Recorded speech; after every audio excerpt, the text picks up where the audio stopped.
He was born Lafayette Ronald Hubbard on March 13, 1911 in Tilden, Nebraska. He spent his formative years in a rough-and-tumble Helena, Montana, where he rode barely broken range broncs at the age of 3½.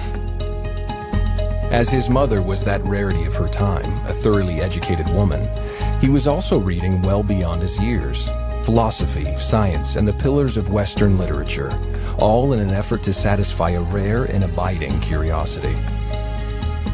As his father was a United States naval officer, he was further afforded a then rare opportunity to travel, crisscrossing America's diverse communities in the teens of the 20th century. At the age of 12, he entered the Boy Scouts, first leading his troop to victory in a regional scout advancement competition, then representing scouting to United States President Calvin Coolidge. But it was his 21 merit badges that most distinguished L. Ron Hubbard at this juncture of his life. For just days beyond his 13th birthday, he became the youngest Eagle Scout in American history.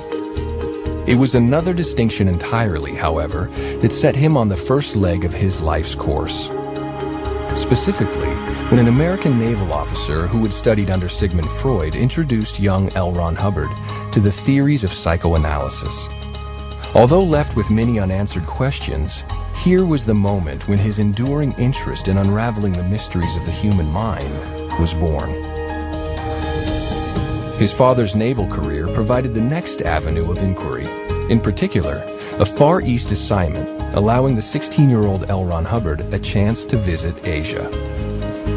It was land still steeped in mystery and rarely seen by Westerners, yet pursuing very fundamental questions on the origins of man and the ultimate source of life. He trekked more than 250,000 miles through India, China, Japan, and the Philippines, into many remote cultures and much arcane wisdom, including Vedic hymns at the root of mankind's oldest beliefs. It was also through these travels he gained entrance to forbidden Buddhist lamaseries in China's western hills, and there witnessed wonders beyond any known scientific explanation. Shortly after his return to the United States in 1929, he entered George Washington University as an engineering student. It was a rigorous curriculum of scientific methodology, the very tools he needed to examine human thinking with unerring accuracy. Here, too, was one of America's earliest classes on nuclear physics, through which he embarked on yet another investigatory trail, this one to isolate a postulated life source, theoretically detectable in small energy particles. Yet laboratory experimentation was by no means all that occupied his university days. Beginning in June of 1932, he organized the first of several expeditions to remote and primitive lands.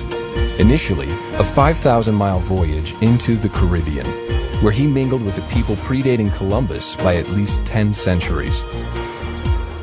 Next came Puerto Rico, where he not only conducted one of the island's first complete mineralogical surveys, but also studied yet another ancient culture deep within the hinterland. Then, taking his thirst for adventure to the skies, he became America's 385th licensed glider pilot. Heralded by newspapers of the day as Flash Hubbard for his aerial antics. While as a barnstorming sensation of powered flight across rural America, he mixed with still another slice of society. Then, leaving university in the depths of the Great Depression, he began his career as a professional author, turning his true-to-life exploits into high-action tales for magazines of the day. Tales of adventure, tales of intrigue, science fiction, fantasies, westerns, and even the occasional romance. As an undisputed legend of American pulp fiction, L. Ron Hubbard wrote it all. Indeed, with more than 300 novels and novelettes to his credit, so prodigious was his output, he was eventually authoring stories under 15 pen names, and so filling whole magazines with his work. He was also scripting matinee blockbusters for Hollywood, and otherwise leaving an indelible stamp as an author whose career would span 50 years. Then, just as exploits fueled story ideas, so his stories funded still more exploration, until he was regularly crisscrossing the country to live extreme adventures and mix with people as far afield as Native American tribes along the Alaskan Panhandle. In recognition of discoveries in the field, he was further honored with a place in the prestigious and invitation-only Explorers Club, and so went on to captain expeditions beneath 3 club flags. But the real point of such adventures was the fact he was mixing with life to fathom life. The first decisive breakthrough came in 1937, when he isolated the single common denominator between all living things, a dynamic principle of existence. It was recorded in a manuscript entitled Excalibur, and presented the basis for all future research into the mind and source of life. But then came an interruption to that research, the Second World War. As he had since earned a rare Master Mariner's license to captain any vessel in any ocean, he received numerous recommendations for commission as a naval officer. In particular, he was described discreet, loyal, honest, and without peer in the art of getting things done. So it was, Lieutenant L. Ron Hubbard commanded warships in both the Atlantic and Pacific. He was highly decorated for duties under fire, and ended his service in a military hospital where he was treated for wounds suffered in combat. But that's also where he embarked on his final road of discovery. Working with injured servicemen who had failed to recover despite intensive medical care, he began employing all he had learned through the previous decades, spiritual principles from the East, as well as scientific methodologies from the West.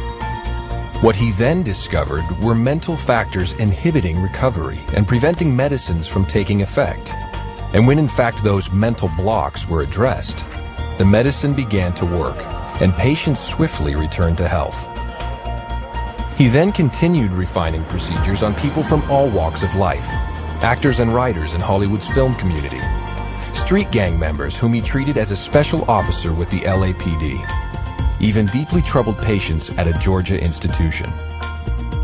And so it was, having developed a workable technology of the mind, he authored a definitive text on the subject, a work detailing all underlying theory, discoveries, and techniques. That book was Dianetics, The Modern Science of Mental Health, published on May 9, 1950. It sparked a storm of popular enthusiasm and immediately hit the New York Times bestseller list for 26 consecutive weeks. As such, it was the biggest-selling book on the mind ever written, and remains so today. Contained within was the discovery of the reactive mind, the hidden source of nightmares, unreasonable fears, upsets, and insecurity.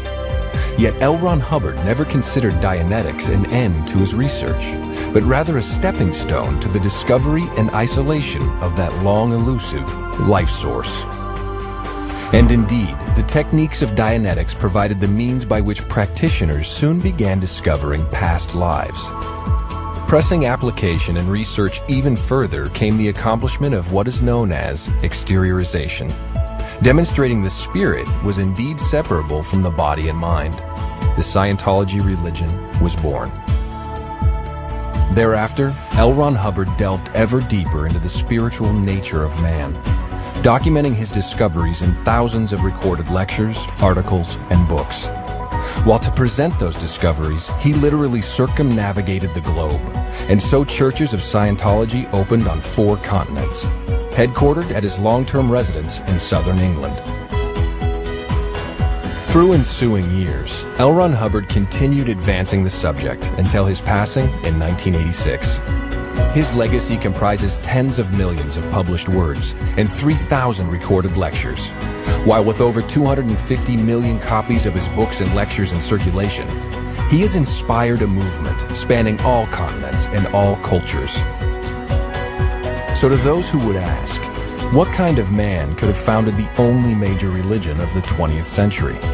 The answer is simple enough. A man who lived life from the top down and the bottom up. A man who had seen much wisdom and great suffering. A man who spent a quarter of a century bridging the gap between East and West, science and religion. A man such as L. Ron Hubbard.